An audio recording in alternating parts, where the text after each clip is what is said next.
Hey guys, welcome back. I'm Emily. I'm Greg.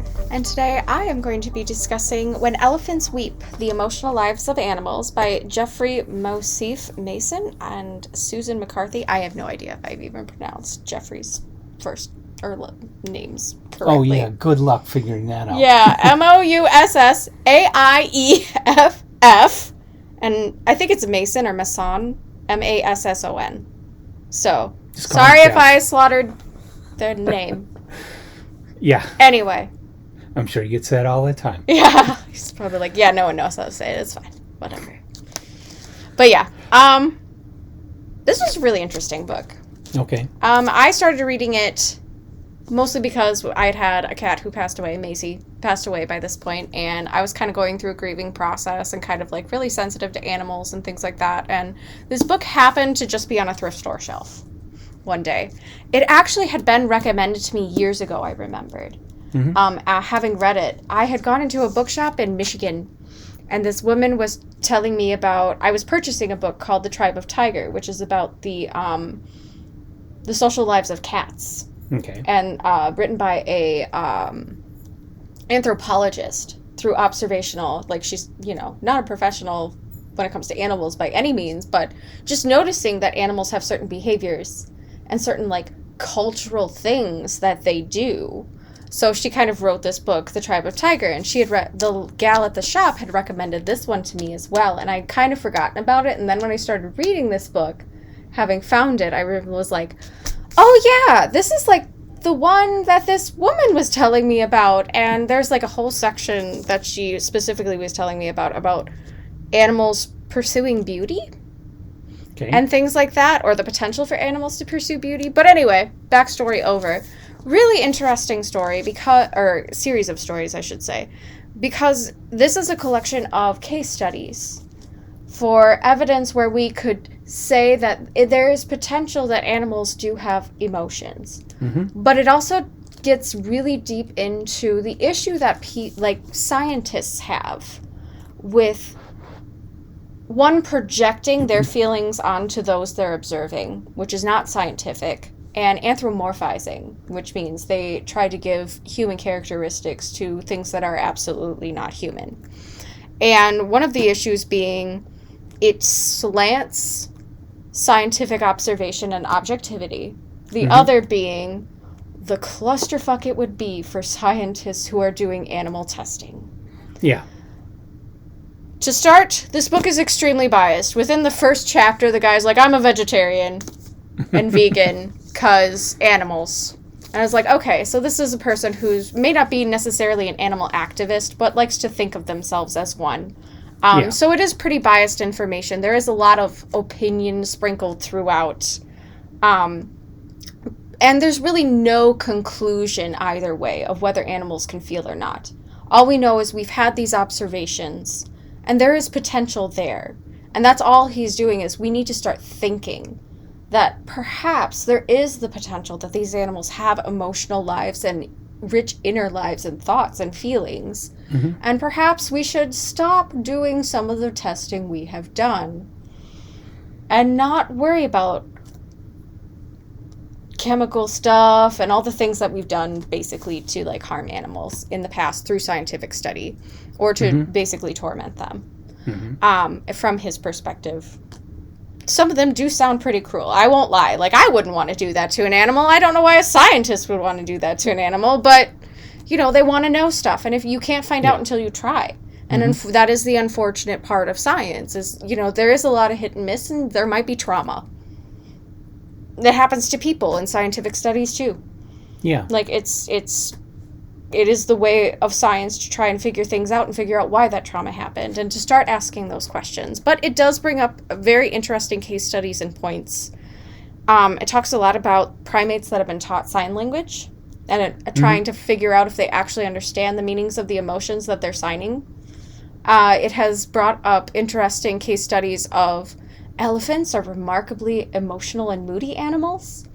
So there's a lot to speak of about elephants and dogs, of course. A lot of the animals that we use as pets and that we find companionship with, it does a lot of dialoguing about that. But for the most part, it was just a really interesting and thought-provoking piece, though not unobjective and not in any way like a scientific work. It does mention a lot of scientific work. So if nothing else, I'm glad I read the book once. Mm-hmm. But I am far more interested in some of the books in the bibliography at the end. So, like, I kind of am keeping it for the list. Mm-hmm. And it is very thought-provoking and very interesting. But yeah, it's just so interesting that there is such a discrepancy between normal people like myself, who is an animal lover and has cats, and recognizing that there is communication processes between myself and the animals, and they must like at least experience basic things like hunger and stuff, and have feelings about being hungry, because they do start persisting at you to fill the bowl even if it's already full and there's just a tiny little hole in there. But cats in particular, like my experience with cats are like, absolutely, I feel like they have emotions. They are very persnickety and sassy, and like there are a lot of behaviors domestically that don't make sense in the wild. And that's one of the things that this book brings up too, is there have been adoptions, interspecies adoptions in the wild. Yeah. There have been certain behaviors that do not scientifically make sense when you put it in perspective of they're trying to either perpetuate their own species or protect themselves. Mm-hmm. Like, there's no reason mother jaguar should adopt a chimpanzee. There's no reason. It takes food out of the mouths of her own babies. Like, scientifically, it doesn't make sense. So it brings up a lot of those really interesting cases and questions about, okay, so if science is right, or like their theory is the closest we have to accurate to the truth, then why do we have such nuances and deviances that actually are becoming more common? We're finding that the more we study and the more access we have to more animal groups, and that especially with our increase in technology and being able to observe them more, there's a lot of questions about some of the behaviors they have that make no sense to their survival. And that was the biggest thing they lean on in this book for, like, hey, they must have emotions then if this theory is the closest we have to something correct to truth. These deviate far too much. So it's just really interesting. But to me, it's almost flabbergasting, because it's like, how can we even, like, as a pet owner, I'm pretty sure my animals experience emotions. Oh, yeah. Like, I've not... Yeah, at least the basic ones. Yeah. I grew up with dogs.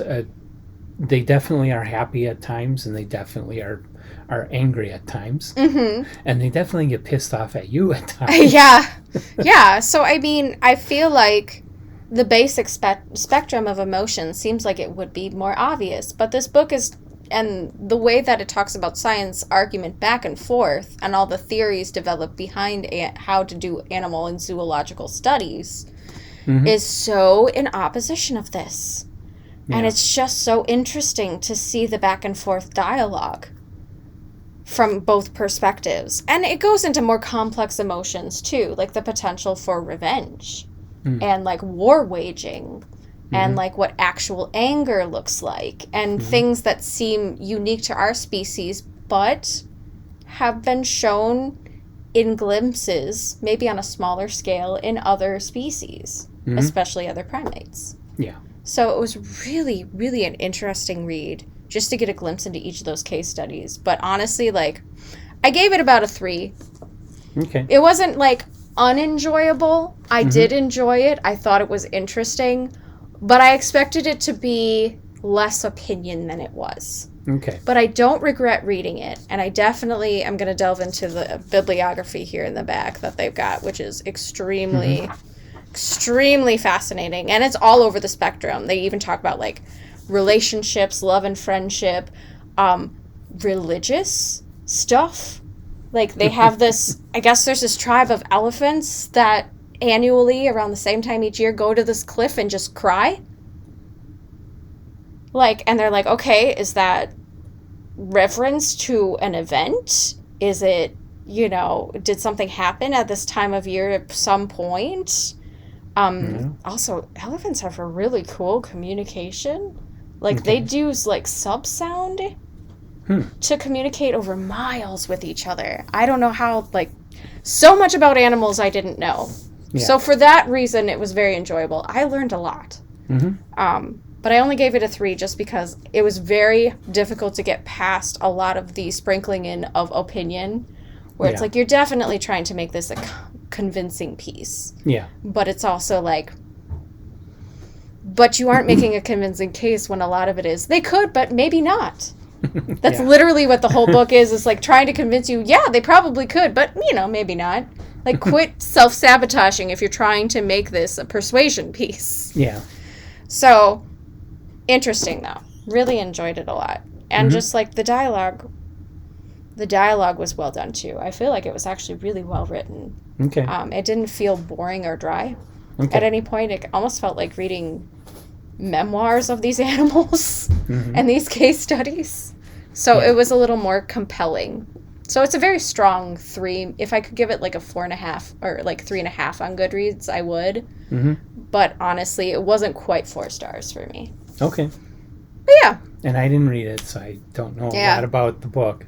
Yeah, there was another book I want to read that's kind of along these lines. And the lines of Tribe of Tiger, which were The Hidden Life of Dogs, which it actually, Elizabeth Marshall Thomas is her name. Okay. I wanted to read that one, too, because it just seems really interesting. This conversation is getting me, like, thinking.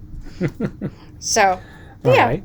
A nice read, nonetheless. So if you like animals, if you're interested in conversations about animals having the potential for emotions and understanding, like, what science arguments are versus, you know, animal activists and things, is probably a really good read for you. If nothing else, the bibliography. It's good to pick up for the bibliography so you can look up some of the case studies and things that they reference here. There's also a lot of philosophy that they reference in here, too, so a lot of philosophical books. Not always in regards to animals, mostly in regards to humans. But very interesting stuff. So a lot to be gleaned from this, even if you're not like an avid animal lover, but like to just think deeply about random things. This was a pretty good read. But yeah, that's all I have to say about it. Okay.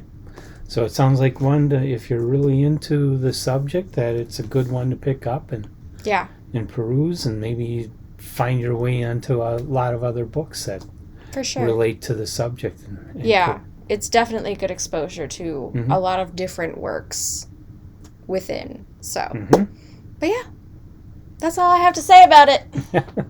Okay, and I can't say anything because I didn't read it. And I've never read anything remotely like it either, so. You could give it a read sometime.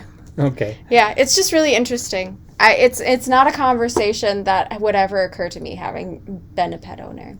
Okay. That's, I think, why it compelled me to wonder about it, because it's like, of course animals have emotions. Yeah, I think anybody that has pets, I mean, even parakeets have a certain level of they definitely have personalities, so that has to develop somehow. Yeah, my brother's parakeet used to dive bomb the dog because it would piss the dog off and then fly back up where it was safe. Yes. I've literally sat and pretty much can watch my animals think and can try and guess their next steps, and I'm pretty good at it now with my own pets. And I've been pretty intuitive with them, but like animals are just so interesting. And they're so complex. And I know we can't know for sure until one day they just decide to start talking, which I'm convinced probably cats can, and they just don't because they're assholes. But I love them, so what can you do? But yeah, so thanks for joining us, guys. Like, subscribe, and we'll see you next time. Bye. Bye.